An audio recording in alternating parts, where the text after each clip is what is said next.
aqueles que estão nos acompanhando pelo YouTube do Tribunal, onde é transmitida esta sessão. Informo que estão pautados para julgamento na data de hoje 73 processos, sendo 55 da pauta publicada e 18 da pauta em mesa, havendo 16 pedidos de preferência. Ao cabo da sessão, informarei como ficaremos para a próxima sessão. Queria, no início dos trabalhos, fazer um registro que sei que já foi objeto de comentário aqui na sessão. Ouvi bem a desembargadora Sulamir falando, mas quero fazer um registro muito auspicioso para a 8ª região e para aqueles que se dedicam ao estudo do direito do trabalho, que foi a exitosa defesa, foi tese de doutorado do Dr. Paulo Izan Coimbra da Silva Júnior, antigo procurador do trabalho e agora desembargador desta corte. É um motivo de gáudio para todos nós, porque é mais um dos nossos magistrados que se insere no grupo daqueles que têm uma atividade acadêmica muito proveitosa. E eu registro isso, e estou certo que os colegas irão me acompanhar, desejando ao doutor Paulo Izan, desembargador Paulo Izan, muito sucesso na carreira acadêmica, porque na carreira da magistratura ele já tem. E acredito também que a doutora Luana, ilustre procuradora que está nos acompanhando, e a quem também cumprimento, se insere no rol dos que parabenizam Vossa Excelência, desembargador Paulo Izan, que veio pacientemente colaborar conosco no julgamento de processos onde há impedimentos. Com certeza, doutor. Com certeza. Eu também queria registrar meus cumprimentos ao meu colega, antigo não, atual também, colega Paulo Izan, que com seu brilhantismo conseguiu defender magistralmente sua tese de doutorado. Queria também justificar, Excelência, que eu não tinha recebido o convite, estava tentando ver com a Márcia como eu entrava na sessão, mas já deu tudo certo, já estou aqui. Bom dia a todos. Bom dia. Bom dia, doutora Luana, e obrigado pela presença. A senhora secretária tomará as providências para encaminhamento do ofício de cumprimentos ao doutor desembargador, doutor Paulo Izan. Nos associamos, Excelência? Exatamente. Grande abraço de parabéns, doutor Paulo Izan. Com muita alegria que nós recebemos essa notícia. Também.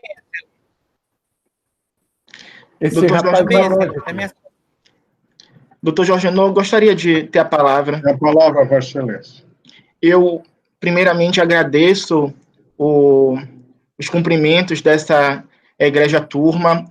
Para mim, eu estou extremamente feliz, porque é uma coisa que para mim é importante, né, conseguir levar junto com a magistratura uma carreira acadêmica. Encontro nesse tribunal não só o ambiente favorável, mas como exemplos para seguir nessa carreira, e Vossa Excelência espelha muito bem esse exemplo de uma carreira acadêmica brilhante, presidente honorário da Escola Brasileira de Direito do Trabalho. Então, Vossa Excelência saiba que também é um exemplo para mim, e serei muito feliz se conseguir chegar a 1/10 da sua produção acadêmica. Muito obrigado. Tá bom, não pense nisso, não. 1/10 não é nada, eu não tenho nada. Bom, vamos prosseguir. O primeiro processo da pauta, eu estou impedido. A doutora Paula Francinetti Coutinho da Silva Matos está presente, Sua Excelência? Está presente, que eu a vi há pouco. Doutora Paula Francinetti, está presente? Estou presente. Bom dia a todos. Bom dia, doutora Paula. O processo em questão, eu estou impedido. E também está impedido o desembargador Alba e o desembargador Paro. Presidirá a desembargadora Sulamir e vai compor o quórum do desembargador Paulo Izan. É o RO 535 de 2019, a relatora desembargadora Maria Luísa. Eu passo a presidência à desembargadora Sulamir para presidir o julgamento deste processo, que já foi feito o anúncio. Por não, Excelência. Em julgamento, o processo 535-88-2019. Tem como relatora a desembargadora Maria Zuila Lima Dutra e está compondo o quórum o desembargador Paulizan. Então, passo a palavra à relatora para a leitura da parte expositiva. Haverá, aqui eu pergunto, a doutora Paula Francinetti irá fazer sustentação oral, é isso, né, doutora Paula? Isso, excelência, isso. Exato. Não. Pois não, obrigada. Pergunta à senhora secretária, principalmente a doutora Paula. Inscrita, sim, eu só recebi o pedido dela. Tá, pois não. Então, passo a palavra à desembargadora Maria Zuila. Obrigada, bom dia a todos. Eu conheço dos recursos ordinários e das contrarrazões, exceto quanto à parcela do adicional de função por ausência de dialeticidade recursal, foi suscitada pelo reclamado. E, no mérito, dou parcial provimento ao recurso do reclamante para deferir os benefícios da justiça gratuita e determinar que sejam excluídos da conta de liquidação do INSS segurado os meses em que houve o desconto pelo teto máximo da Previdência. E nego provimento ao recurso do reclamado, mantendo a respeitável sentença nos demais termos. Este é o voto, Excelência.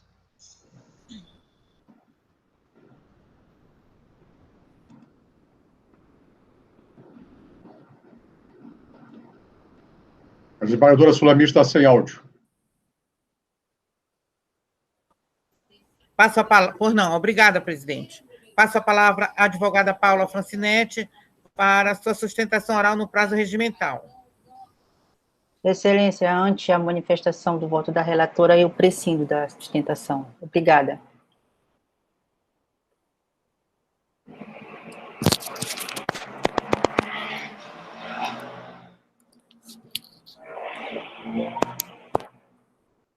Doutora Sulamir está sem áudio.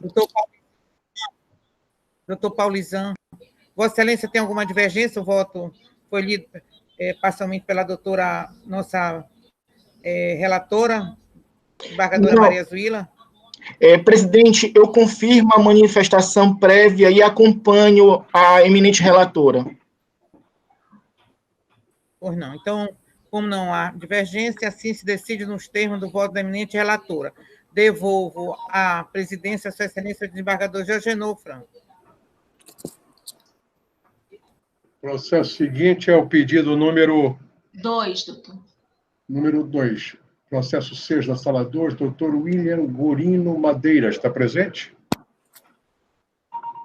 Doutor William Gorino Madeira. Processo número 2 é o RO 621 de 19, da relatora desembargadora Alda Couto. Desembargadora Alda, por favor. Eu conheço, nego provimento e as custas ficam isentos por ser beneficiário da justiça gratuita. É o voto. Já foi disponibilizado previamente no PJE. Doutor William Gorino Madeira está presente? Decide o segundo voto da relatora. Pedido 3. Processo seguinte é o processo 1 da sala 1. Doutor Ofir Filgueiras Cavalcante Júnior, está presente? Estou sim, Excelência. Bom dia a todos. Bom dia. Trata-se do agravo de petição 21 de 2017 da minha relatoria. Eu estou conhecendo do agravo, do apelo, e no mérito eu estou negando o provimento para manter a decisão agravada. Quer se manifestar, doutor Ofir? Não, Excelência, agradeço, prescindo aí da sustentação oral, agradeço a atenção de Vossa Excelência. Não há divergência no sistema, desse sistema do voto do relator. Processo Pedido seguinte. 4. Doutor Nicolau Mural Prado, está presente? Sim, Excelência, bom dia.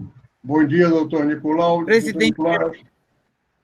Diga, desembargador. Presidente, é porque quando eu presidi o primeiro processo, eu não sei se o doutor Paulizan tem outro processo, senão eu queria agradecer a presença dele e dizer que ele está liberado desta sessão, se ele não tiver outro processo para acompanhar, compor o quórum. Era isso, Excelência. Agradecer somente ao desembargador Paulizan.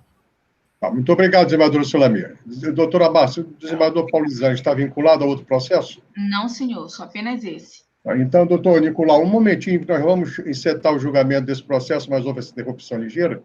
Desembargador Paulizan, eu agradeço a presença de Vossa Excelência em nome da 4ª turma. Se Vossa Excelência quiser se liberar, está liberado. Obrigado, e vamos certamente pedir sua ajuda noutros dias, tá bem? Obrigado, presidente, estou à disposição. Bom dia a todos e a todas. Obrigado, doutor Paulizan. Bom, agora sim. Processo pedido de preferência número 4. É isso, doutor Amanda? 4. Processo 2 da sala 3, doutor Nicolau Moura Prado, que está presente, é o RO 403 de 19, da relatora desembargadora Sulamir Monassa. Por favor, desembargadora Sulamir.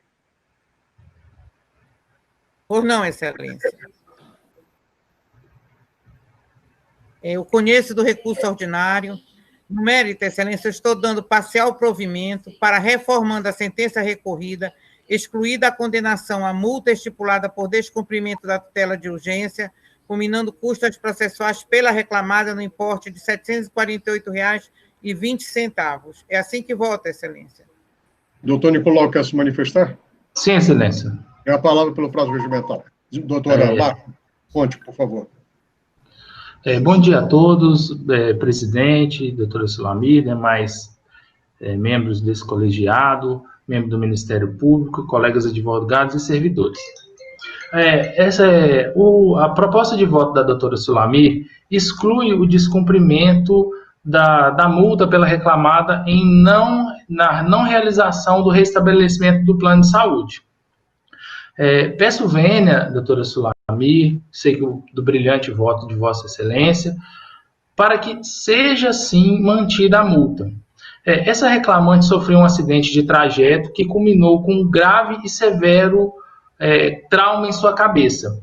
A reclamada, ao não cumprir e cancelar o plano de saúde, e inclusive não restabelecer dentro do prazo fixado pelo juízo, acarretou grave prejuízo à obreira, que faz tratamento rotina, comumente, habitualmente, para diminuir as sequelas desse acidente. O trauma que ela sofreu foi muito grave, perdeu inclusive parte de massa cefálica. Então, a reclamada, ao cancelar o plano de saúde e não restabelecer dentro do prazo estipulado, violou e deve sim ser mantida essa multa pelo descumprimento. Então, são esses os termos, Excelência. Gostaria de agradecer e reiterar essa manifestação para que seja mantida essa multa em face do descumprimento da decisão do juiz singular. Relatora?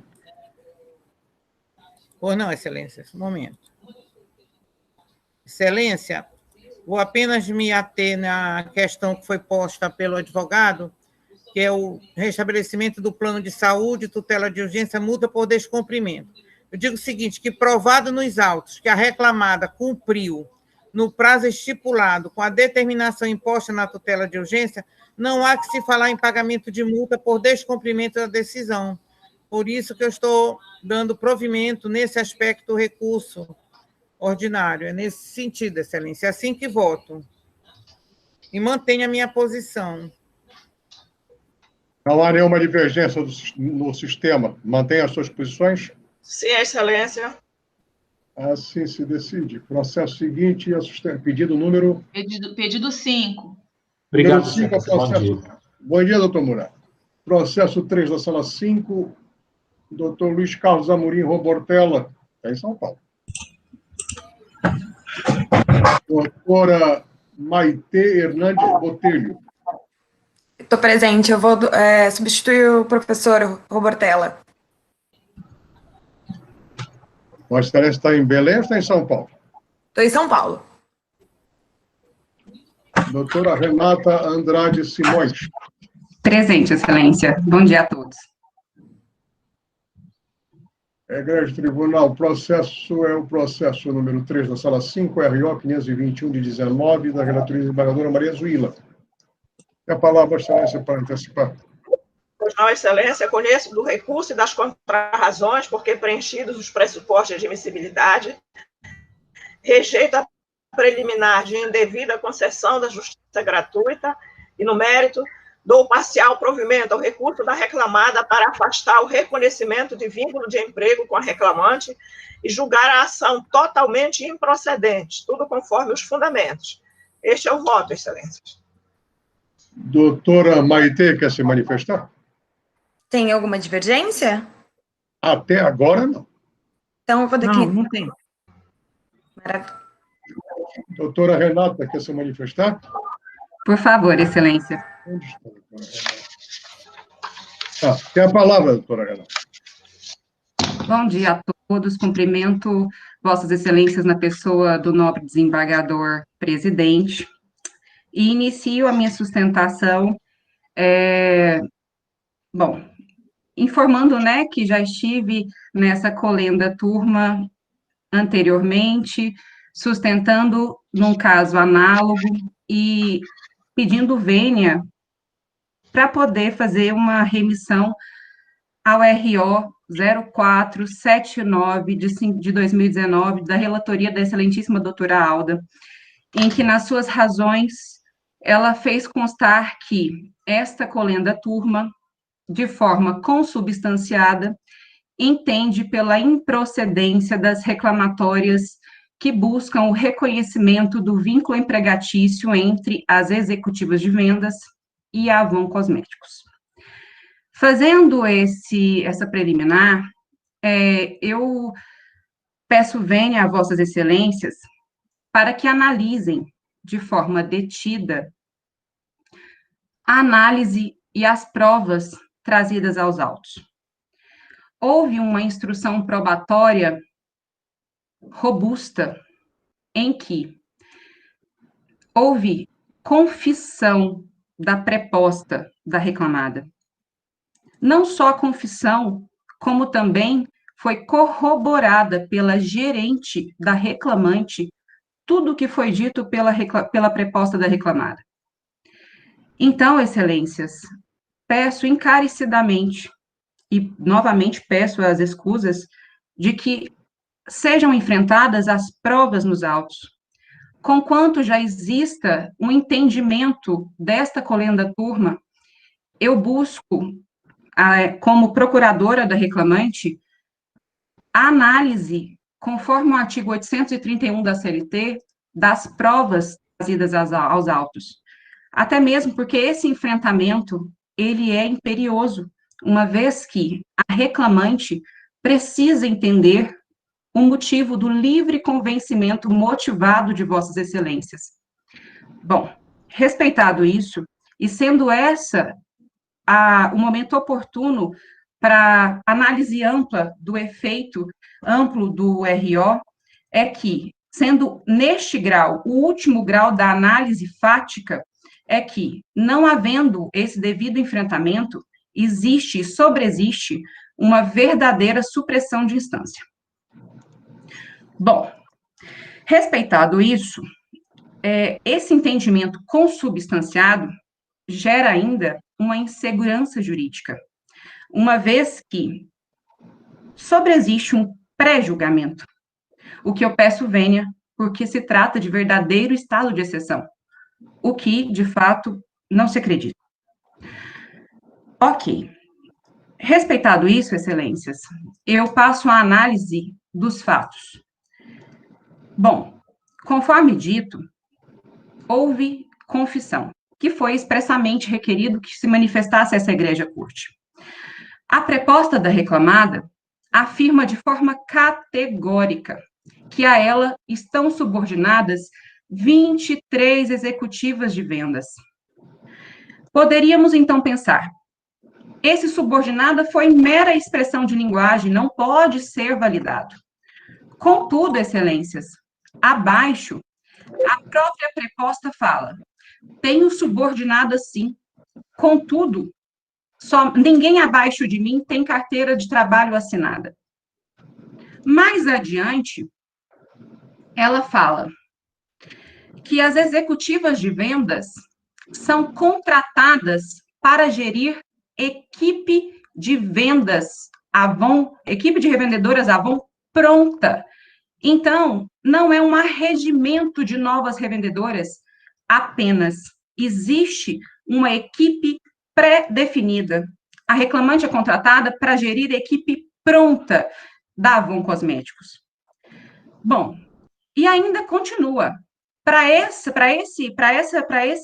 trabalho que vai ser desenvolvido, ela é treinada, ela é cobrada. E continua, excelências, que, em caso de não alcance das metas estipuladas pela empregadora, lhe é cobrado de forma, qual foi a palavra usada por ela, excelência? De forma mais severa, junto à executiva de vendas, que ela está em contato diário com as executivas de venda, que ela recebe fotos diárias de seus trabalhos, que recebe da Avon Cosméticos diariamente relatório informando o desempenho das executivas subordinadas.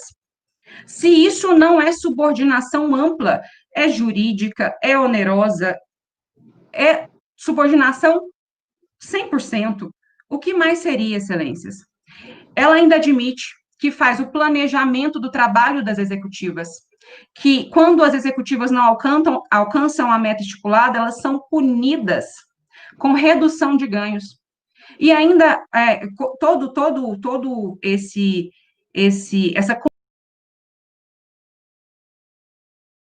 confissão da preposta é convalidada pelo depoimento da gerente Avon da reclamante, que afirma que ela faz, que a função dela é apenas fazer a gestão das executivas de vendas, que as executivas de vendas devem cumprir horário de 8 horas diárias, mas, excelência, ela ainda fala, olha, aos sábados é só meio período, tá? E ainda afirma que ainda não demitiu nenhuma, mas que em 6 reduções consecutivas, elas são, sim, demitidas. E ainda afirma, olha, os requisitos, quando eu recebo os currículos, é de avaliar a disponibilidade de 8 horas diárias, 4 horas aos sábados, e o acesso à internet. Excelências, ela afirma, minha única função como gerente é gerenciar, mandar, ordenar, fiscalizar as executivas de vendas. Ela que determina as atitudes, ela treina as executivas para alcançar a finalidade econômica da empresa. Dessa forma, ela ainda afirma que as executivas de vendas, que têm, como eu disse, equipe pronta ao serem contratadas, e no caso da executiva de vendas reclamante, equipe 17 do setor 162, trabalham de forma personalíssima. Somente ela pode desempenhar seu trabalho. Recebem mediante comissionamento. E aí eu faço uma questão de abordar essa questão do comissionamento. Bom, nós temos seletistas comissionados puros. Isso, por si só, não afasta o vínculo de emprego.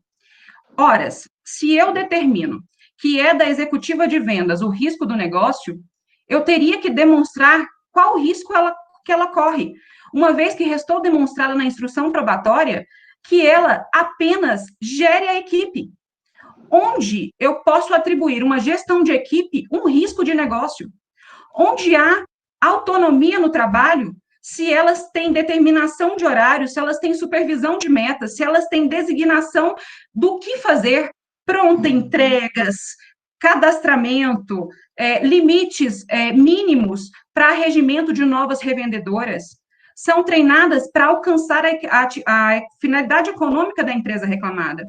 Elas são a motriz da empresa.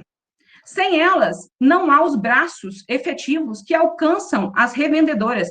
Essas sim autônomas excelências. Essas não são treinadas. Essas não são fiscalizadas. Essas podem fazer a revenda de quantos e quais produtos bem entender. Contudo, a executiva não. A executiva é uniformizada. Ela é caracterizada como verdadeira empregada. Bom, respeitado isso, e conforme toda a instrução probatória, é que se verifica, e eu não preciso aqui ler o artigo 3º, que estão demonstrados a subordinação, a pessoalidade, a onerosidade e a habitualidade na prestação de serviço. Tudo conforme provas materiais e provas testemunhais trazidas tanto pela reclamante quanto pela reclamada e pela confissão da preposta. O enfrentamento dessas provas, excelências, traz segurança jurídica ao jurisdicionado. É imperioso que o entendimento de vossas excelências, mesmo livre, seja motivado, e é importante para que a reclamante saiba, depois de tantos anos de prestação, entender o porquê não, porque, de fato, ela era, desta forma como eu mencionei, 100% subordinada à sua gerente, conforme a própria gerente confessa. Dessa forma, excelências, é que a tese da reclamada não merece prosperar. Ela fala que não há gerenciamento de horários, não há supervisão de metas, existe total autonomia e se contradiz pela própria preposta. Assim, não tem como ser validada. Na própria relatoria que eu mencionei no início, houve a inversão do ônus da prova. Essa inversão é necessário ser discutida, uma vez que, se provado está, mesmo que o ônus não fosse da reclamante, qual foram as provas trazidas pela reclamada que justificam a procedência do seu recurso? Bom, para que eu não me delongue ainda mais, eu agradeço e peço a reforma, a manutenção da sentença para que seja mantido o reconhecimento de vínculo. Muito obrigada. Relator? Eu gostaria de dizer inicialmente que eu já reconheci como relatora vínculo de emprego com a Avon, né, e foi confirmada pela integralidade da turma. Mas tudo depende da prova dos autos. Neste caso, quem provou a inexistência do vínculo foi a própria trabalhadora. Ela disse que não houve nenhuma formalização de contrato. Ela apenas acessou o site, até cita qual é o site, www.bem-vinda-revendedoravon.com.br, e aí ela começou a ir nas ruas, atrás de pessoas que quisessem fazer venda de Avon, porque ela receberia 1,5% do valor dessas vendas que era acreditado na sua conta. Então, na realidade, ela não passava de uma pequena empreendedora que assumia o risco dos seus negócios. O voto está fundamentado, como prevê a Constituição Federal, e eu mantenho como foi lido no início do julgamento, excelências. Alguma divergência? Não, excelência, como bem dito pela nobre relatora, tudo depende da prova dos autos. Eu também já reconheci vínculo, mas tudo depende da prova dos autos. A prova existente nos autos conduz à conclusão do voto da relatora. Eu também acompanho a relatora, assim se decide. Processo seguinte. Pedido 6. Doutor André Correia de Ataíde, está presente? O processo número... Presente, excelência. Estou presente aqui. É que está com o nome André Iglesias. Não, essa é a minha esposa. Ah, bom. Então, tudo bem. Doutor André Correia de Ataíde advoga o processo 8 da Sala 2, RO 901 de 2019, desembargador Alda Silva. Obrigada, excelência. O laudatório tem quase 50 laudas. Eu estou rejeitando a questão preliminar de não conhecimento do recurso do reclamante, por deserção, arguída em contra-razões pela reclamada e conheço. No mérito, eu nego provimento ao recurso da reclamada e dou parcial provimento ao recurso do reclamante para, reformando em parte a sentença, determinar o reflexo de todas as parcelas deferidas nas férias mais 1/3, nos períodos gozados e indenizados, custas pela reclamada. É a conclusão do voto. Quer se manifestar, doutor? Está previamente exposto no PJE. Quer se manifestar, doutor André? Perfeito. Sim, excelência, eu gostaria de trazer... A palavra pelo próximo regimental. Obrigado. São dois pequenos pontos que eu gostaria de trazer para apreciação dessa colenda turma. Primeiramente, bom dia a todos. É um prazer embora eu esteja aqui em Porto Alegre, né, é um prazer fazer parte desse julgamento. E eu trago aqui duas questões que foram trazidas nas razões da reclamante. A primeira delas é quanto à renovação do pedido de concessão do benefício da justiça gratuita. Não sei se chegou a ser apreciada essa questão pela doutora, porque esse pedido havia sido rejeitado pela sentença e houve uma renovação, né, na forma em que é permitida por lei, nas razões recursais. Inclusive, foram juntados documentos comprobatórios da impossibilidade de arcar com as custas processuais pela reclamante. A própria ficha funcional demonstra a dependência de 2 filhos menores, mais do pai e da mãe, né? E esse é um dos aspectos, né? Foram comprovados ali despesas que ela possui mensalmente, a própria carteira assinada com os valores que ela recebe, e aí se percebe que sobra normalmente aí na faixa de R$700 por mês, ainda para custear a família, né? Então, esse é o primeiro aspecto. O segundo aspecto, que é bastante importante nesse tipo de processo, e que tem sido...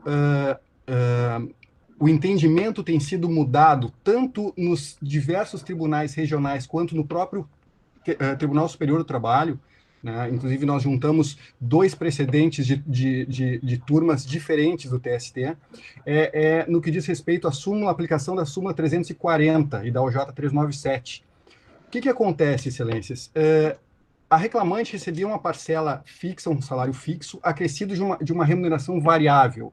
Essa remuneração variável, e é aqui que encontra justamente a discussão maior, não se trata de uma comissão. A reclamante não recebia comissão. Comissão é recebido geralmente através de vendas, ou seja, efetivou uma venda, ela recebe um percentual sobre aquela venda. No caso dos autos e no caso da reclamada, e nós temos processos em todas as regiões do país e há muitos anos, este cargo específico de gerente de contas e de gerente de negócios, que nada mais é do que a alteração da nomenclatura, né, dessa função, ele tem metas não só de vendas, mas ele tem diversas outras metas, né, que se não forem atingidas, mesmo atingindo a meta de venda, se as demais não forem atingidas, não há o pagamento desta premiação. Então, não se trata de uma comissão, e sim de uma premiação pelo atingimento de metas. Isso é fundamental, de fundamental importância, porque esse é o ponto que reside essa questão da aplicação da súmula 340. A própria reclamada admite em defesa, e aqui eu cito, eu peço Vênia para ler o que diz a reclamada na folha 313 e 315. Diz ela, abre aspas, em continuidade, não é demais acrescentar que a reclamada institui por liberalidade uma política de incentivo de vendas, condicionado ao atingimento de metas, nos termos da política interna. Portanto, mesmo atingindo metas de vendas, se não atingirem as demais metas, ela não recebe nada. E isso está provado nos autos. Se Vossas Excelências atentarem, o ano de 2017 foi um ano em que pouco se recebeu dessa premiação, muito embora ela tenha efetuado vendas, porque era uma das atividades dela, é a atividade preponderante dela, inclusive. Mas mesmo fazendo vendas em todos os meses, no ano de 2017, foram poucos os meses que ela recebeu essa remuneração variável. Portanto, neste aspecto, os diversos tribunais do país e o próprio TST, através das diferentes turmas, vem mudando esse entendimento e afastando o teor da súmula 340. É o que pede. Muito obrigado pela atenção. Relator. Excelência, eu ratifico a conclusão lida anteriormente, a questão suscitada por ele, da justiça gratuita, eu estou mantendo em deferimento. Tendo em vista que ela não... Não havendo divergência no sistema, mantém-se a decisão, decide-se nos termos do voto da relatora. Processo seguinte... Tá bem, muito obrigado, boa sessão a todos. Fernando, processo seguinte é o 7, é o processo número 5 da sala 4. Doutor Danilo Albuquerque de Carvalho, está presente? Doutor Haroldo Wilson Gaia Pará, está presente? É o processo que... Quem falou? Haroldo Gaia. Doutor Haroldo Gaia está presente. É o processo número 5 da Sala 4, RO 275-19, desembargador Paro, é seu? Pois não, Excelência, estou conhecendo de ambos os recursos, dando provimento parcial a ambos. Fica mais fácil, talvez, eu dizer o que é que eu estou negando provimento. No recurso da reclamada, eu estou negando provimento ao pedido de exclusão da condenação por danos morais. E do reclamante, eu estou negando provimento, só um instantinho, dando provimento em parte, tanto ao pedido de indenização por dano estético, como também ao que eu estou mantendo, que na verdade estou mantendo o valor fixado também no primeiro grau, e negando provimento ao índice de correção monetária, que seria a aplicação do IPCAE.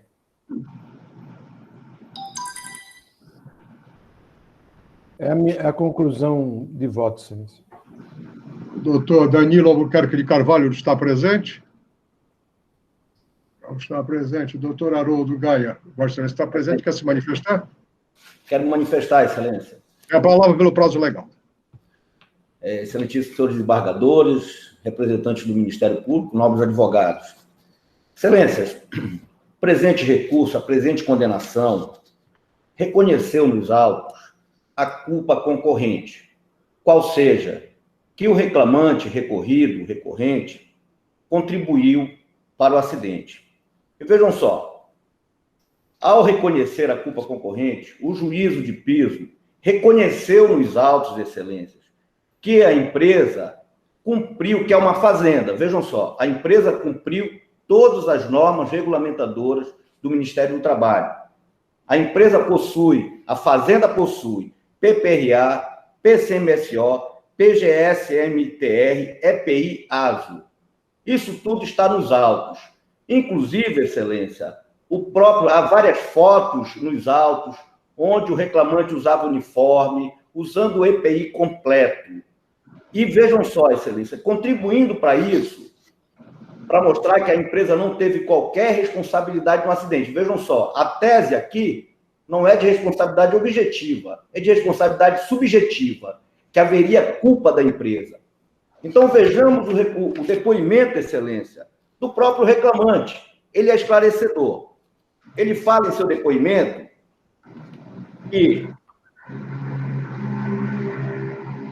sempre recebia EPI o empregado, tinha que assinar, que não sabe ler e escrever, que assinava a ficha de fornecedor de EPI, composição do polegar, que de fato recebia EPI na forma descrita no documento de folha 132 dos autos, que o depoente recebia luvas, que no momento do acidente não estava utilizando luvas, que os EPIs recebidos pelo depoente ficavam à sua disposição, que o depoente utilizava de uniforme, tal como retratado as folhas 109 dos autos, que no momento do acidente o depoente estava com todos os equipamentos demonstrados às folhas 109, com exceção das luvas, que a lima reproduzida às folhas 352 dos autos deveria ser utilizada com a máquina desligada, que o depoente não teve treinamento para amolação na lâmina na máquina roçadeira, sendo que aprendeu vendo os outros funcionários. A questão aqui, Excelência, é no ato de imprudência do empregado ou ato inseguro. O que ocorre? Vejam só, o reclamante era analfabeto. Isso não foi nenhum problema para a sua contratação. Ele trabalhava na fazenda com máquina roçadeira. Por que não recebeu treinamento para amolação da lâmina conforme foi o acidente? Porque era totalmente improcedente, totalmente imprudente a forma como ele amolou a lâmina. O depoimento do preposto da fazenda, ele é esclarecedor. Como é que ele diz como era para ser feita a amolação da lâmina moçadeira? Que a lima era uma lima chata, não esmeril. O esmeril não era dado para nenhum empregado. Isso era de uso próprio deles, que ninguém sabia desse uso de lima. Até porque, Excelência, na petição inicial, na exordial, ele disse, alegou, que ele amolou isso aí no esmeril da fazenda, que foi uma verdadeira contradição. Depois ele disse que foi no campo, que ele estava no campo onde ele foi. Qual foi o procedimento? Ele pegou uma lima, colocou na roçadeira e ligou a roçadeira. Um ato totalmente imprudente. E o que ficou esclarecido nos presentes autos? Justamente que não houve treinamento para isso. Não houve treinamento porque esse procedimento é totalmente irregular. Ou seja, houve culpa exclusiva da vítima. Houve culpa exclusiva do empregado. Outra coisa, vejam o depoimento do preposto que ele diz como deveria ser a amolação da lâmina da roçadeira. Que a lima chata, reproduzida as folhas 352 dos autos, é o equipamento hábil a realizar a amolação da lâmina da roçadeira. Que o procedimento para a amolação da lâmina é o seguinte: desliga-se a roçadeira e com a lima chata inicia o processo de amolação, desgastando a lâmina até atingir o fio desejado. Que não há orientação para a utilização de esmeril para o procedimento de amolação de lâmina roçadeira. Que ficou sabendo, após o acidente, que o reclamante teria desinstalado a lâmina da roçadeira para colocar no lugar uma pedra de esmeril para proceder à amolação da lâmina.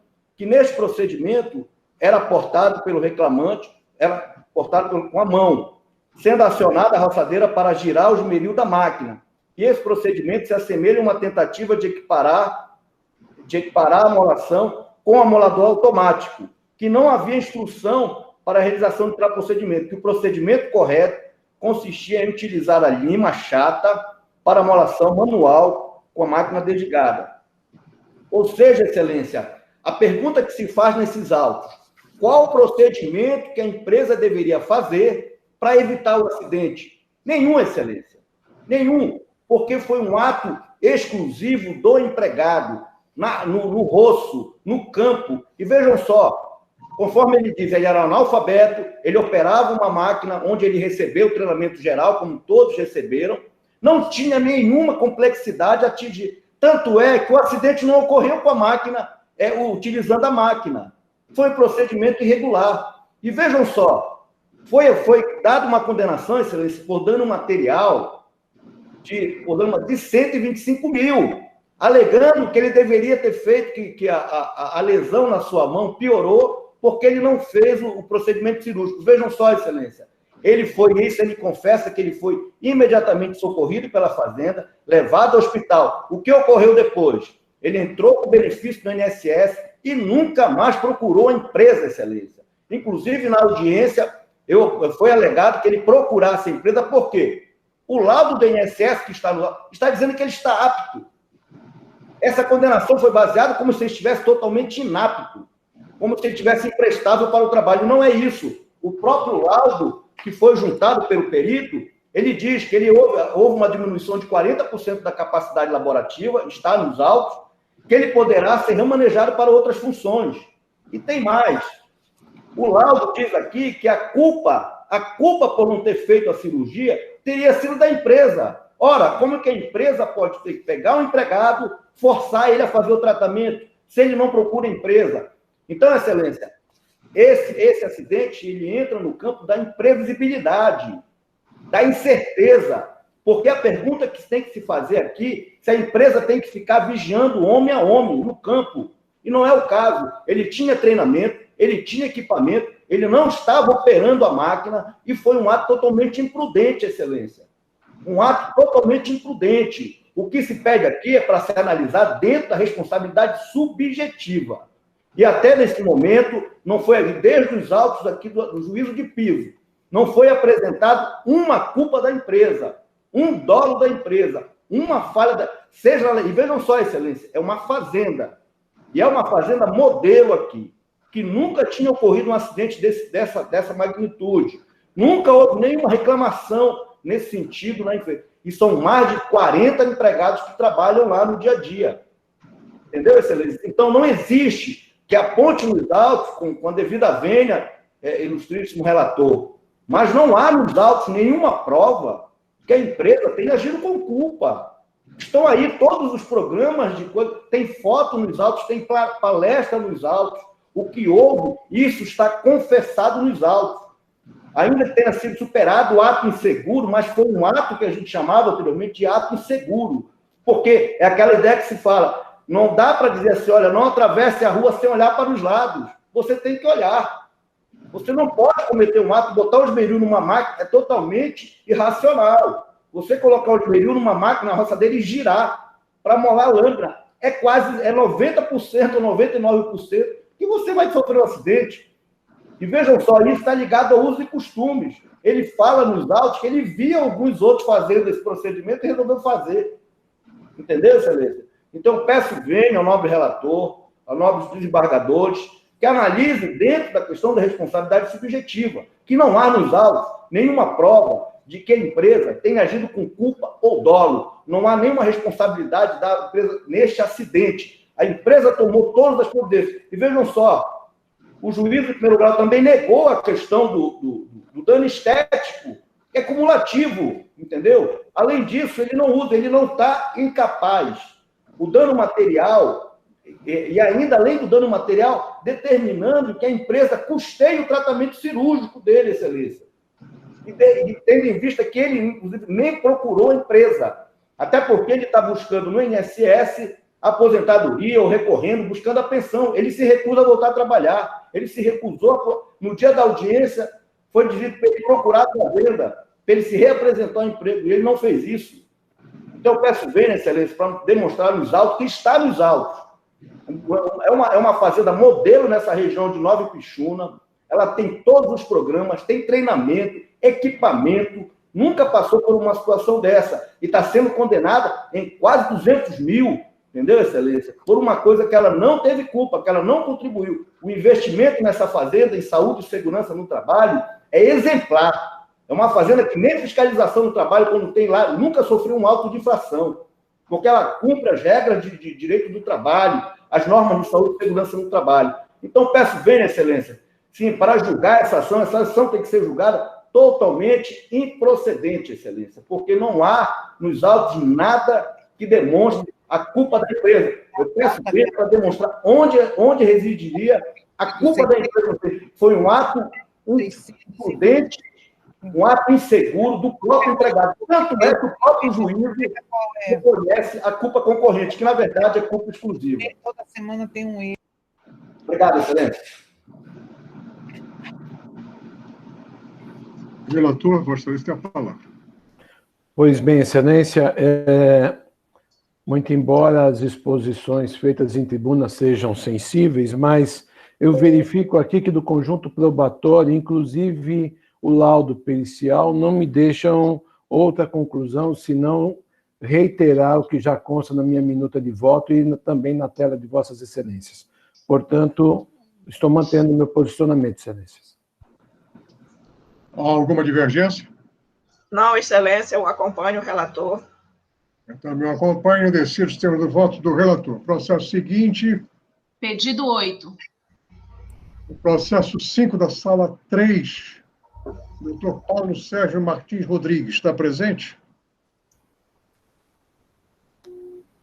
Doutor Paulo Sérgio Martins Rodrigues. Está presente. Processo número 5 da sala 3 é o RO 62719, desembargadora Sulamir, é seu. Existe um pedido de chamamento do processo à ordem apresentado pelo advogado que requeriu a sustentação. Eu não sei, chamamento à ordem de quê? Desembargadora Sulamir. Pois não, excelência, é um pedido. Só um minuto. A informação que eu tenho... A minha conexão está ruim, excelência, agora. Piorou agora. Está ciente a sua assessoria desse requerimento do advogado de chamamento do processo à ordem? Eu não sei chamar a ordem o quê? É um processo... Eu peço que o Alan se manifeste enquanto eu estou tentando conectar aqui, excelência. É rápido. É o assessor dela, doutor Jorge Novo. Desembargador Sulamir, nós estamos em julgamento. Eu sei, excelência. Só um minutinho. Estou tentando porque a conexão está caindo. Faz parte desse... Só um minuto. Eu vou pedir ao doutor Paulo Sérgio que diga o que é essa questão de ordem. Excelência, na manifestação do representante do Ministério Público, ele traçou uma linha de raciocínio e, no final, concluiu de modo diverso. Acreditando ter sido um erro de digitação, nós chamamos o feito à ordem e o doutor Lores se retificou a conclusão do parecer anteriormente dado. Sim, qual é a questão de ordem que você está? A questão era só essa que já foi suprida pela manifestação do representante do Ministério Público. Ah, bom, então está resolvido. Desembargadora Sulamir, vamos ao voto direto. Já foi. Por isso que... Já está resolvido. Não existe questão de ordem mais. Está resolvido. Não. Sim. Por favor, eu queria que a excelência dissesse qual é a sua proposta de voto. Pois não. Conheço do recurso ordinário interposto pela reclamada, rejeito as preliminares de incompetência da Justiça do Trabalho, falta de interesse de agir, inépcia da inicial, e no mérito, excelência, dou provimento ao recurso interposto para excluir a condenação do pagamento de FGTS e, por consequência, julgar o pedido objeto da ação totalmente improcedente. É assim que vota, excelência. Doutor Paulo Sérgio, quer se manifestar? Quero, excelência. Tem a palavra para o Cláudio Regimental. Obrigado, excelência. Saúdo a todos na pessoa do ilustre presidente. Excelências, a matéria em questão é basicamente o FGTS das pessoas que entraram como seletistas no serviço público, no caso da FUNASA, e que permanecem assim desde então. A tese da recorrente seria de que houve a transmutação automática de regime. Nós entendemos que essa transmutação ela é inconstitucional. Inclusive, a de 1150, julgando a matéria, entendeu por bem que seria inconstitucional. Há, inclusive, um incidente de uniformização de jurisprudência no TST também, entendendo que essa transmutação automática de regime não pode ser tida como legal. Tá? Então, basicamente, a discussão é essa. Nós temos entendimentos tanto dessa turma quanto da terceira turma também, nesse sentido, de que inexiste a transmutação automática, que ela é nula, e por ser nula não gera, obviamente, seus efeitos, e por essa razão nós pedimos para a vênia, para que a ilustre relatora reflua no seu entendimento, e ela siga um entendimento diverso. Concluiu, doutor? Sim, são os termos, excelência. Relatora? Excelência, eu estou mantendo minha posição conforme já está disponibilizado para vossas excelências, e assim que decida, excelência. Alguma divergência? Não, excelência. Decide os termos do voto da relatora. Obrigado. Seguinte, Pedido 9. doutor Alcênio Freitas Gentil Júnior, está presente? Sim, excelência. Doutor Alcênio, advogado do processo 9 da sala 2. Recurso ordinário 930 de 19, desembargadora Alda, seu. Estou rejeitando a questão preliminar de não conhecimento por deserção e conheço. E eu estou negando o provimento devendo ser excluída da condenação do reclamante, beneficiário da justiça gratuita, os honorários. É a conclusão do voto. Doutor Alcênio, quer se manifestar? Sim, excelência. É a palavra pelo prazo regimental. Primeiramente, bom dia a todos. Gostaria de saudá-los com muita saúde e que Deus nos acompanhe neste mais um dia de trabalho. O presente caso trata-se de um pedido de reversão de justa causa em que o reclamante ingressou. O caso se refere a um acidente ocorrido que o reclamante causou. Ele era motorista de caminhão de lixo e, ao adentrar no aterro sanitário de Marituba, se envolveu em um acidente com um outro caminhão da empresa Terra Plana. Alega, em primeiro momento, o reclamante que o acidente se deu por motivo do motorista da empresa Terra Plana ter dado uma ré sem observar que vinha outro caminhão e que a barra de direção do caminhão que o reclamante estava dirigindo havia se rompido, sendo essa versão informada à empresa. No segundo momento, que já na inicial, o reclamante informa que não teve barra de direção nenhuma rompida e que não houve culpa sua. Os relatos das testemunhas do momento local informam que o reclamante ingressou na via de maneira na contramão e por esse motivo ocasionou o acidente. Inclusive, foi informado que o motorista da empresa Terraplana teve que direcionar o caminhão dele para a direção dos arbustos para tentar evitar um maior prejuízo. Em contrapartida, além de todo o desfecho do acidente, o reclamante ele estava em velocidade em torno de 30 a 40 km por hora. O juiz de piso, ao entender, disse que essa velocidade não seria tão assim, acelerada o suficiente para que promovesse, de certa forma, um acidente. Contudo, é de conhecimento notório que o aterro possui ruas, vias muito íngremes, né, com declives e, enfim, de difícil acesso, até mesmo de forma que o caminhão ele tem que andar numa velocidade bem reduzida. Então, andar em torno de 30 a 40 km com o caminhão, numa rua dessa forma, com certeza é optar por fazer ou por ter uma conduta que, no mínimo, pode ser prejudicial ou perigosa a si ou a terceiros. Em relação ainda ao costume do autor em atos de mau procedimento, em atos que o fazem romper a confiança, por inúmeros casos, inclusive há nos autos, uma advertência por andar na contramão na via da Pedro Miranda, e por outros atos de respeito à empresa. Se verifica um padrão de comportamento do reclamante e que nós entendemos que não deve passar impune. Nesse motivo, nós temos a manutenção da justa causa e são os termos, excelência. Relatora.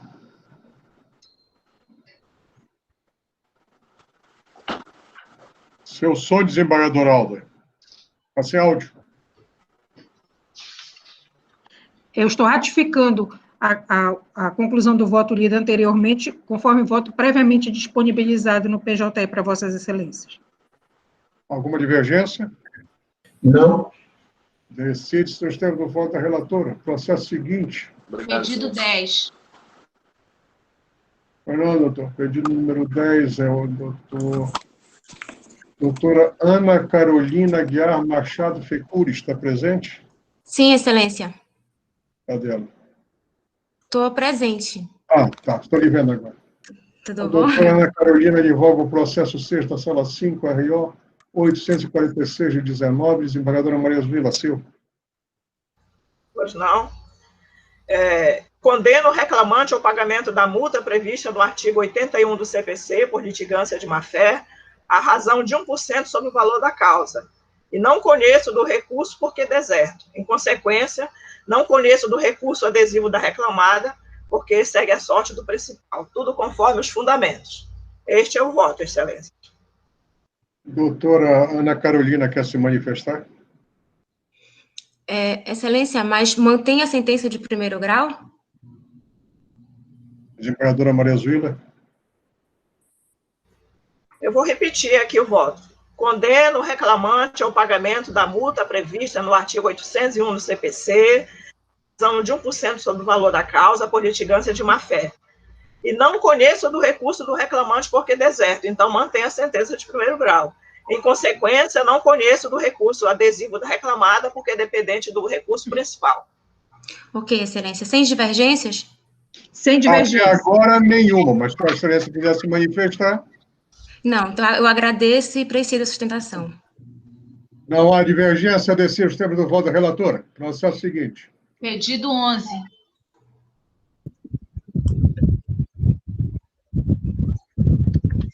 Doutor Rodrigo Barbalho Chadi.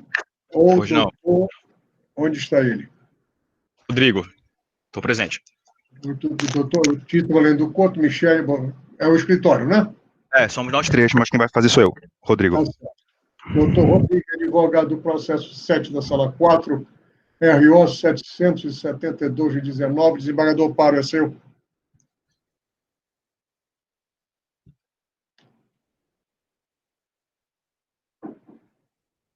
Pois não, excelência. Tem hora que a tela começa a fugir o ícone do áudio. Excelências, eu estou conhecendo do recurso interposto pela reclamada e nego-lhe provimento, mantendo a sentença recorrida em todos os seus termos. Quer se manifestar, doutor Rodrigo? Quero sim. Gostaria. Vou falar pelo prazo do regimento. Excelência, é o 772-19-200 de 2019, não é isso? Isso.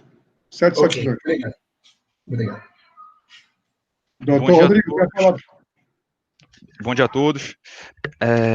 Primeiramente, esse processo se trata de uma condenação de diferença de horas extras. É o único pedido, é o único objeto da condenação. Para condenar a empresa ao pagamento das horas extras, o juízo parte de uma premissa que é verdadeira, porém lhe leva a uma conclusão falsa. Tá? A premissa que o juízo parte é que a empresa erroneamente considerou todo o período de repouso semanal remunerado do empregado para fins de banco de horas como um débito de horas. Né? Então, todo o repouso semanal remunerado do empregado, que é equivalente a 6 horas, era considerado como um débito no seu banco de horas. Então, mensalmente, a empresa acrescia um débito de 25,68 horas no banco de horas do empregado. Feito isso indevidamente. Essa premissa que o juízo parte é verdadeira. Só que ele conclui, com base nessa premissa, de que a empresa é devedora dessas 25,68 horas por mês ao empregado. E essa conclusão é equivocada porque o juízo deixa de analisar uma outra premissa que também é fundamental para o processo. E tão quanto a primeira também está comprovada. Qual seria essa segunda premissa?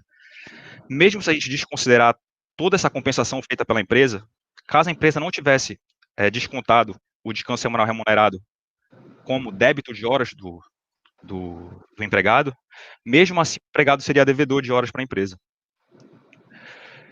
Durante todo o contrato de trabalho, se a gente desconsiderar essa compensação feita equivocadamente, o empregado ainda deve, no banco de horas para a empresa, 1.207 horas. O empregado é devedor de 1.207 horas no banco de horas para a empresa. Porém, mesmo assim, a empresa está sendo condenada ao pagamento de 25 horas extras mensais, o que totaliza, por todo o contrato de trabalho, 702 horas extras. Nas razões do recurso, eu fiz até uma tabela. Mensalmente, mês a mês, essa diferença de horas extras que o crédito, na verdade, que a empresa possui para com o empregado. Então, devido a essas razões, eu peço a reforma da decisão. São os termos. Eu estou mantendo, excelência. Há alguma divergência? De minha parte, não, excelência. Eu também acompanho o relator. Decide-se nos termos do voto de sua excelência. Pedido 12. Trata-se do processo 4, a sala 4, doutor Danilo Albuquerque de Carvalho. Albuquerque de Carvalho está presente? Doutor Danilo Albuquerque de Carvalho. Processo 4 da sala 4, RO 220/19, desembargador Paro, seu. Pois não, excelência, estou conhecendo, dando provimento parcial ao recurso da reclamada e, igualmente, dando provimento ao recurso do reclamante, excelência. Doutor Danilo Albuquerque de Carvalho acabou de entrar. Julgado, né, senhor? Você está me ouvindo, doutor Danilo? Doutor Danilo Albuquerque de Carvalho, está me ouvindo? Sim, excelência. Ouviu a proposta de voto do relator? Não consegui ouvir, excelência, desculpa. O desembargador Paro, por favor, repita. por favor. Pois bem, Excelência, estou conhecendo, dando provimento parcial ao recurso da reclamada, no sentido de manter a justa causa aplicada ao reclamante, devendo ser excluída da condenação as parcelas de aviso prévio indenizado, 13º salário proporcional, férias proporcionais mais um terço, indenização de seguro-desemprego, FGTS mais 40%. E dar provimento ao recurso do reclamante para, retomando a sentença recorrida, majorar o percentual dos honorários sucumbenciais para 10% ao advogado da parte autora, segundo a jurisprudência dessa quarta turma. Doutor Danilo, quer se manifestar? Gostaria sim, Excelência. É a palavra pelo prazo regimental. Obrigado. Bom dia a todos, aos quais cumprimento em nome do presidente da turma. Bom, Excelências, serei breve e sucinto e objetivo. Eu realmente entendo que deva ser mantida a sentença que afastou a justa causa aplicada pela empresa, uma vez que ficou patente que faltou isonomia no tratamento dado pela reclamada no caso envolvendo o reclamante. A celeuma, ela, embora grave, mas é bastante simples de fazer a sua leitura. O reclamante, ele estava em uma reunião em que um dos trabalhadores perdeu uma botina e todos os trabalhadores foram convocados para essa reunião para que essa botina aparecesse, inclusive sendo avisado aos trabalhadores que iriam ser verificadas as imagens das gravações das câmeras, levantando a suspeita de um eventual furto, né, da botina, o que incomodou alguns trabalhadores, como o reclamante. E por conta disso, o reclamante começou a se pronunciar durante a reunião, em que estava presente o superior hierárquico, e durante a reunião observou-se que, na verdade, o EPI ele havia sido guardado por uma outra supervisora que não estava presente na reunião, que chegou na reunião após o seu início, e resolveu-se a situação. O que resolveu-se a situação, o reclamante, conversando com um colega de trabalho que havia perdido a moto, ficou fazendo graça ali com ele, e, para a surpresa do reclamante, um terceiro colega de trabalho partiu por agressões verbais contra o reclamante. E essas agressões verbais, elas chegaram a quase ser uma agressão física. Isso foi noticiado por todas as testemunhas que estavam presentes na reunião e que estavam presentes após a reunião.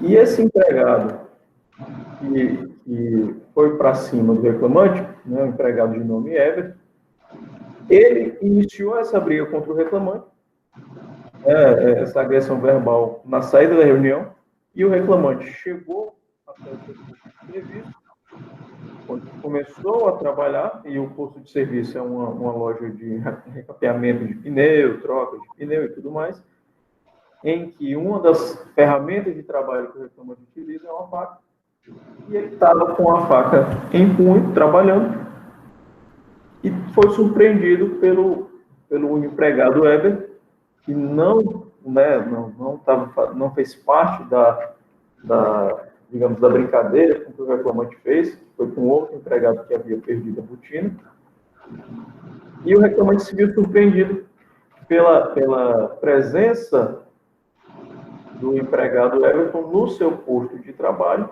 e ameaçando e partindo para cima dele. E aí o reclamante estava com a faca em punho, mas em momento algum ele ameaçou o empregado Weber com a faca, ele não apontou a faca, né, em riste em direção ao funcionário Weber, ele simplesmente ficou na defensiva. E aí os outros empregados foram ali, né, conversaram e foi cada um para o seu lado. O que surpreende ao reclamante é que somente ele foi demitido por justa causa, sendo que o empregado Everton, que provocou a briga, que iniciou a injusta agressão, não foi demitido por justa causa. Então, por mais que pudesse se cogitar a hipótese do reclamante ser o agressor ou ter participado da briga de maneira ativa, o que não é o caso, como bem pontuado pela sentença, a inobservância pela empresa do princípio da isonomia, neste caso, torna prudente afastar a justa causa. Uma vez que a empresa não aplicou qualquer tipo de penalidade ao Sr. Weber, o Sr. Weber não tinha qualquer poder hierárquico sobre o reclamante e o supervisor que estava na reunião e que tinha poder hierárquico sobre o reclamante nada fez a respeito do ocorrido. Então, por conta disso, é que entendo que, dada a máxima reunião, voto do relator, mas entendo que deveria ser mantida a sentença e deveria ser deveria ser afastada a causa indevidamente aplicada, a meu ver. Obrigado, senhor. Estou mantendo meu posicionamento, excelência. Há alguma divergência? Não, excelência. Também acompanho o relator, assim se decide. O processo seguinte. Pedido 13. Doutor Valteir Gomes Rezende, está presente? Doutor Valteir Gomes Rezende, está presente? Processo número 3 da sala 4, RO 19520, desembargador Paulo Silva. Pois bem, excelência, estou conhecendo, rejeitando a preliminar e no mérito, nego de provimento, mantendo a sentença recorrida em todos os seus termos. Doutor Valteir Gomes Rezende. Não está presente. Alguma divergência, desembargadora Bresuila? Não, excelência, eu acompanho o relator. Eu também o acompanho, assim se decide. Pedido 14.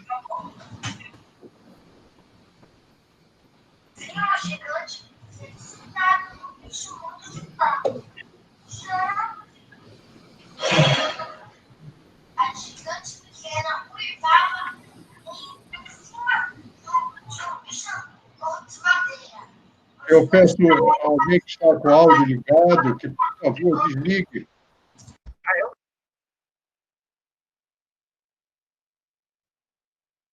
O processo seguinte é o número... Márcia? Pedido 14. Pedido 14, doutora Maria Oliveira Marques Teixeira ou doutora Renata Smith Gouveia Smith da Silva. Doutora Renata está ali sentadinha. Presente, excelência. Então, vamos lá. O processo 7 da sala 3, RO 748-19, desembargadora Sulamia, seu. Pois não, eu 748, né, excelência? Exato. Eu conheço do recurso ordinário do reclamante. Quanto ao mérito, excelência, estou negando o provimento ao recurso, mantenho a respeitável sentença recorrida em todos os seus termos, inclusive quanto às custas processuais. É como voto, excelência. Doutora Renata, quer se manifestar? Temos alguma divergência registrada, excelência? Ainda não. Eu não pretendo fazê-la. Então decida se você quer fazer ou não quer fazer. Esse caso, a excelência da minha sustentação. Abre mão? Abra, excelência. Então, pronto. Não há divergência, assim se decide. Muito obrigado. Pedido 15. Ainda é a senhora, doutora Renata. Sim, por favor. Processo 3, da sala 3, RO 474-19, desembargadora Sulamir, seu. Desembargadora Sulamir. Pois não, excelência. Um minutinho aqui que eu já estou chegando lá. Aqui é bem diferente, excelência. É o próximo, né? Só um minuto que eu estou baixando, excelência. Baixando? Baixando a minha tela, excelência. Aqui eu não tenho ajuda, excelência, eu sou sozinha, graças a Deus, também. Eu também, graças a Deus. Pois é. Bom, eu conheço parcialmente. Pois não. O Abraão não entra aí para lhe ajudar? Não, ele nem sabe. É só eu, excelência. Olha, bom, então vamos lá. Eu conheço parcialmente do recurso ordinário interposto pelo reclamante, exceto a parte que trata da condenação em honorários advocatícios. Quanto ao mérito, nego o provimento ao recurso ordinário, mantendo integralmente a sentença recorrida, inclusive quanto às custas processuais.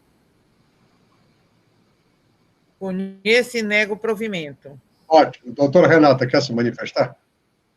Excelência, também não. Declino do direito à sustentação. Relator, obrigado. Pronto. Processo seguinte. Pedido 16. É a última sustentação, né? Sim, senhor. Sim, senhor. Doutor Fabrício Augusto. Alguém está com o áudio ligado aí. Doutor Fabrício Augusto Magalhães de Assunção Ferreira ou doutor Daniel Rodrigues Cruz? Está sem áudio aí, doutor Fabrício. É o senhor, doutor Fabrício, né? Muito bem. Está sem áudio aí, não está funcionando. Tem que aumentar o seu volume. Doutor Fabrício, advogado do processo número 2 da sala 4, RO 8320, desembargador Paula, seu. Excelência, estou conhecendo e negando o provimento. Quer se manifestar, doutor Fabrício? Não ouço nada. Excelência? Agora estou lhe ouvindo. Alô? Estou lhe ouvindo. Está me ouvindo, Excelência? Agora estou lhe ouvindo. Declina, Excelência. Manifestar?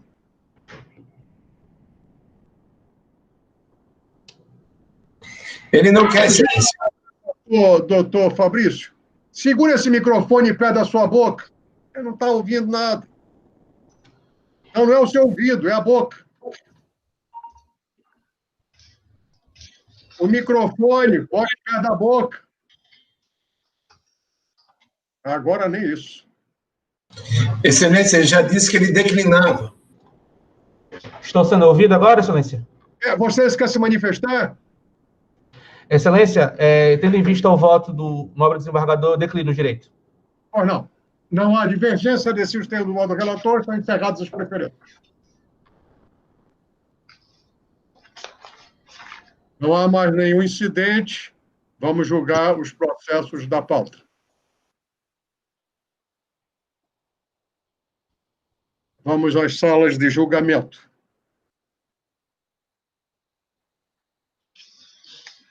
Processos da sala 1.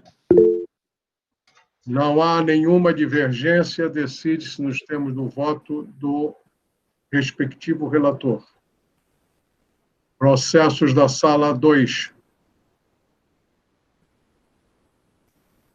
Também não há nenhuma divergência, decide-se nos termos do voto da relatora. Processos da sala 3. Também sem divergências, decide-se nos termos do voto da relatora. Processos da sala 4. Também sem divergência, decide-se nos termos do voto do relator. Processos da sala 5. À exceção de onde há divergência, decide-se conforme o voto da relatora. No processo número 2, recurso ordinário 384 de 19, há uma divergência.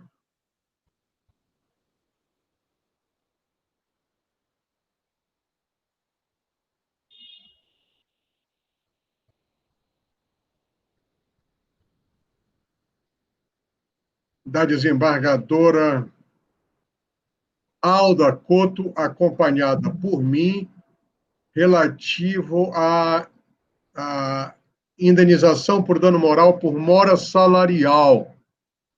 Nesse ponto, fica vencida a relatora, desembargadora Maria Zuila.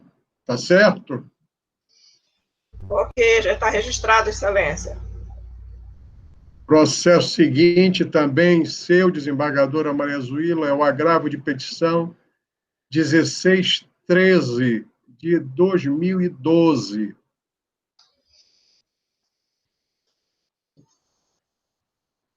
Eu fico vencido com relação à apreensão de carteira de habilitação e passaportes dos sócios executados, que eu determino que seja feita, mas fico vencido pela relatora que é acompanhada da desembargadora Alda. Já está feita a anotação, desembargadora? Sim, Excelência. Assim se decide. Esses processos da sala 5 estão julgados. Sala 6 já foi julgado, senhora secretária? Já, doutor. Passemos a pauta em mesa. Pauta em mesa, sala 1. Não há divergência, assim se decide. Pauta em mesa, sala 2. Também não há divergência, assim se decide. Pauta em mesa, sala 3. Igualmente, sem divergências, assim se decide. Pauta em mesa, sala 4. Também não há divergências, assim se decide. Pauta em mesa, sala 5.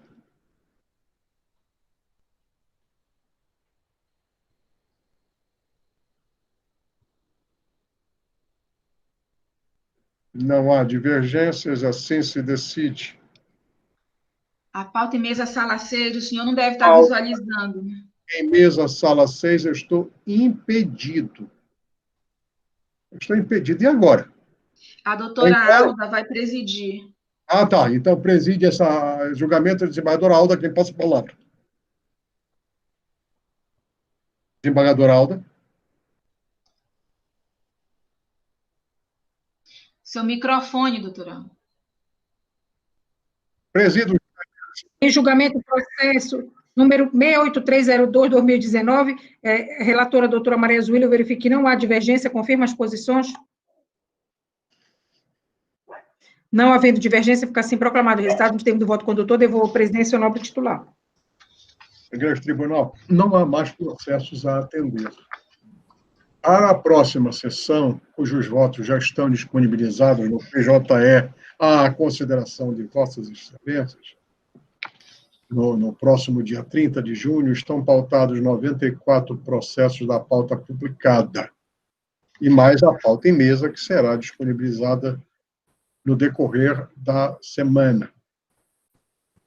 E na Secretaria também encontram-se, até o momento, 42 processos, e outros entrarão para a sessão já do mês de julho. Julho vindouro. Eu quero registrar com satisfação que todos os processos da data de hoje foram julgados, agradecer a colaboração dos senhores advogados, cujo dia do advogado foi agora, no dia 20, que passou, o dia do advogado trabalhista, e suas excelências são grandes colaboradores nossos, eu esqueci de fazer o registro no início da sessão. Agradecer à doutora procuradora, aos nossos colegas servidores que nos apoiam, e aos senhores desembargadores que participaram pacientemente desta sessão. E não havendo mais processos a atender, declaro-a encerrada às 11h24. Bom dia a todos. Feliz dia também. Bom dia a todos. Só lembrando que tem sessão do Pleno na sexta-feira. Ok. Todos já receberam a convocação, não já? Já. Sim. Então. Bom dia mais uma vez, tá bom. Bom dia, doutora. Tem alguma coisa, secretário?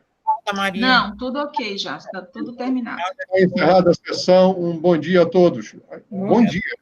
Bom dia a todos. São 11h25.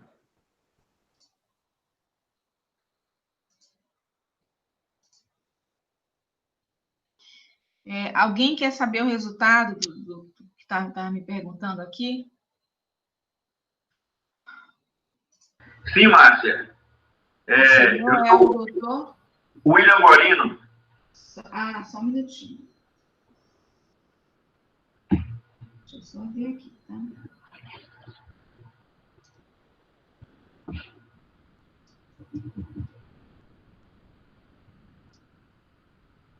Qual o número do seu processo, doutor? Só um minuto, Márcia. Só um minuto.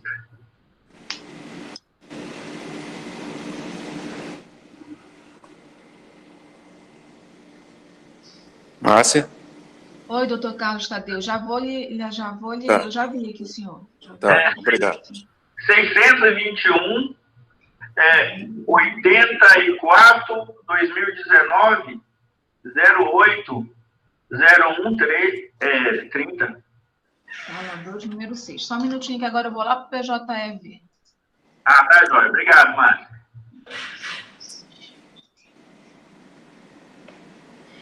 Luiz Silva Mota e Metalvix. Sim, senhora. Foi negado o provimento ao recurso do reclamante.